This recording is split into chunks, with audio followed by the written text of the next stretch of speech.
Hello friends, NK online learning YouTube channel पर आप सभी का स्वागत है। मैं डॉक्टर वीरेंद्र संतानी आपको बेसिक इलेक्ट्रिकल इंजीनियरिंग के बारे में पढ़ाऊंगा। आइए देखते हैं। तो देखिए numerical 3 sinusoidal voltages acting in series are given as, पहला वोल्टेज ये गिवन है, second voltage is this and third voltage is 3 given this means here 3 voltages are given on a circuit simultaneously and we have to find out the resultant voltage. तो देखिए पहले voltage की बात करते हैं। Voltage V1 जो है that is given, that is 10 sin 440t, V2 is 10 root 2 sin of 440t minus 45 degree and V3 is 20 cos of 440t. So it is given in sin, it is also given in sin. इसको हम sin में convert करेंगे तो क्या कर देंगे, 20 sin of 440t plus 90 degree. तो इसके लिए अगर हम वेक्टर डायग्राम बनाएं तो वेक्टर डायग्राम में क्या बनेगा, देखिए x एक्सिस और y एक्सिस बना के, दिस इज 10 sin 440 वोल्ट यानी मैग्नीट्यूड में बना रहा हूं, दिस इज 10। यहां पे V2 जो है माइनस 45 डिग्री पे है और मैग्नीट्यूड है 10 रूट 2, तो this will be 45 degree and angle magnitude is 10 root 2। और तीसरा है 20 साइन 440t प्लस 90 यानी इसका मैग्नीट्यूड है 20 और प्लस में 90 डिग्री पे, तो यहां पे जो है ये मैग्नीट्यूड आ जाएगा, this will be 20। We have to resolve it across the x and y terminals, x and y axis. तो v एक्सिस अपन लिखेंगे इसमें tan ऑफ cos 0 क्योंकि tan cos 0 के उसमें आएगा, plus tan root 2 cos of minus 45 plus 20 cos 90। तो x component जो है वो इसका ये निकल के आएगा, तो ये अपना हो जाएगा tan cos 0 की value 1 plus tan root 2 cos minus 45 यानी cos 45, this is 1 by root 2, then 20 cos 90 that is 0। So the voltage across x axis is 10 plus 10, that means 20. So this is Vxx which is equal to 20. Similarly on y axis it is 10 sin 0 plus 10 root 2 sin minus 45 plus 20 sin of 90।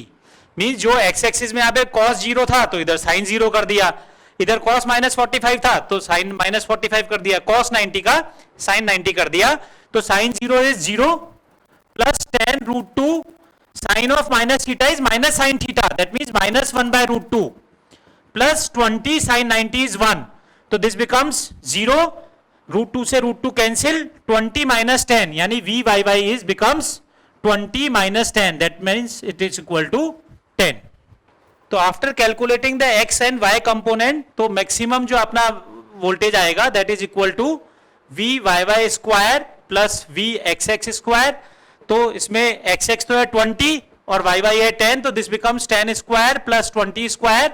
तो Vmax जो है इससे अगर हम calculate करेंगे this will be root of 100 plus 400, 20 into 20 means 400, means Vmax equal to root of 500।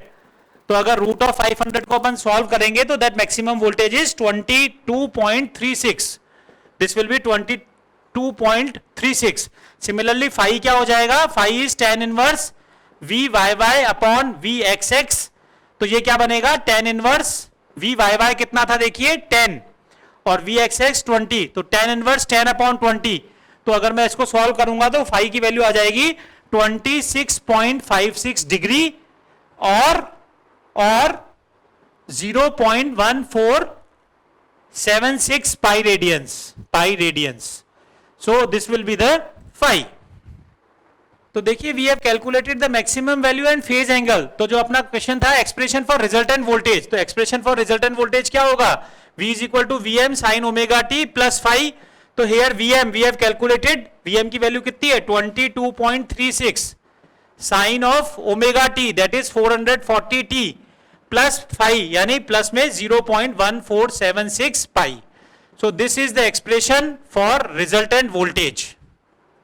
तो ये हुआ पहला part, the expression for resultant voltage. फिर फ्रीक्वेंसी की बात करते हैं, तो सेकंड पार्ट में हम फ्रीक्वेंसी की बात करें तो omega equal to 2 pi F और ओमेगा अपने को कितना गिवन है 440, तो 440 is equal to 2 pi into F. तो अगर मैं इससे एफ कैलकुलेट करूंगा तो this becomes 440 upon 2 pi, that is equal to 70 hertz. इसको अगर हम कैलकुलेट करेंगे तो दिस बिकम्स 70 हर्ट्ज। और फिर नेक्स्ट है RMS value of resultant voltage. तो आरएमएस वोल्टेज को मैं यहां कैलकुलेट कर देता हूं, V RMS will be equal to VM by root 2, और वीएम हम कितना कैलकुलेट कर चुके हैं 22.36, तो दिस इज 22.36 अपॉन रूट 2। तो अगर मैं इसको सॉल्व करूंगा तो this becomes 15.81 volts, this is 15.81 volts. This is all about the concept.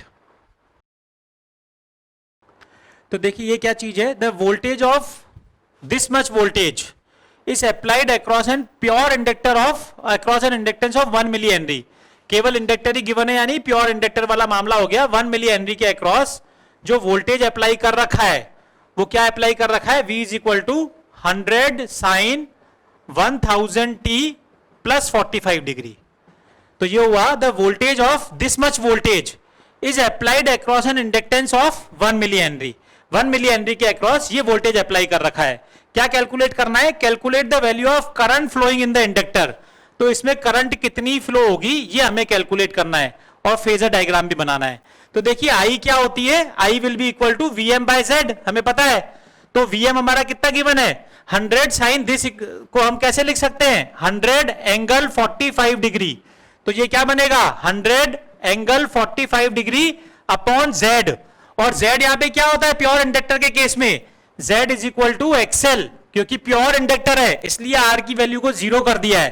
तो Z is equal to XL, और एक्सएल किसके बराबर होगा, एक्सएल किसके बराबर होगा ओमेगा एल के बराबर, ठीक। और ओमेगा एल किसके बराबर है, देखिए एल कितना गिवन है इसमें 1 मिली हेनरी, तो एल तो हो गया 1 इंटू 10⁻³ और ओमेगा, ओमेगा कितना है ये ओमेगा है, दिस इज ओमेगा टी होता है ये, V is equal to V M sine omega T. तो ओमेगा की वैल्यू 1000 है, तो दिस बिकम्स 1000। तो ये क्या हो गया, ये तो हो गया ओमेगा और ये हो गया एल। तो ये क्या निकल के आया 10⁻³ और 10⁻³ यानी 1 एंगल क्या हो गया ये क्योंकि प्योर इंडक्टर है तो 1 एंगल 90 डिग्री। प्योर इंडक्टर के केस में एंगल कितना हो जाएगा इंपीडेंस का 90 डिग्री। तो हमारी करंट क्या निकल के आ जाएगी, I will be equal to 100 angle 45 degree upon 1 angle 90 degree, यानी 100 एंगल 45 माइनस 90 यानी माइनस 45 डिग्री। तो 100 माइनस 45 डिग्री को अगर 100 प्लस 45 को ऐसा लिखेंगे तो करंट क्या हो जाएगी यहां से, I is equal to 100 sine 1000 t minus 45 degree. This will be the expression for the current, कि find the value of current flowing in the inductor, this is the value of current. फिर से बता देता हूं, if this voltage is applied across 1 milli henry inductor, तो current की value हमें पता है Vm बाय Z होती है, जहां पे V अपने को पता है 100 एंगल 45 गिवन है और Z हमें पता नहीं है। तो Z क्या है XL के बराबर क्यों है इस केस में, बिकॉज रेजिस्टेंस नहीं गिवन है, रेजिस्टेंस 0 है। तो Z will equal to XL that is omega L। Omega की वैल्यू कितनी है, ओमेगा की वैल्यू ये रही 1000, और L की वैल्यू कौन सी है, L की वैल्यू ये रही 1 मिली हेनरी। तो L is 1 milli henry into 1000, तो ये बन गया 1 एंगल 90 डिग्री। तो I इक्वल टू क्या बन जाएगा 100 एंगल 45 अपॉन 1 एंगल 90 डिग्री, तो ये बन गया 100 एंगल माइनस 45। तो 100 एंगल माइनस 45 को कैसे लिख देंगे 100 sine 1000 t minus 45 degree. Phasor diagram भी बनाना था, तो फेजर डायग्राम के लिए मैंने कोई यहाँ पे रेफरेंस कर लिया। तो इसमें देखिए क्या है, वोल्टेज जो है वो 45 डिग्री से आगे है, तो ये तो बन गया वोल्टेज, दिस इज V, और करंट जो है वो 45 डिग्री से पीछे है I, तो करंट जो है बन गई वो I। तो ये भी 45 डिग्री एंगल है और ये भी 45 डिग्री एंगल है। तो प्योर इंडक्टर के केस में वोल्टेज और करंट के बीच में एंगल कितना बन गया 90 डिग्री, जो कि हमेशा मैंने आपको क्लियर कर रखा है कि प्योर इंडक्टर के केस में करंट 90 डिग्री से लैग कर रही है। आप देख लो वोल्टेज के बाद 90 डिग्री के बाद करंट आ रही है क्लॉकवाइज डायरेक्शन में, और मैंने बता रखा है कि क्लॉकवाइज डायरेक्शन में जो चीज बाद में आती है वो लैग करती है। इसका मतलब वी आर एब्सोल्युटली राइट।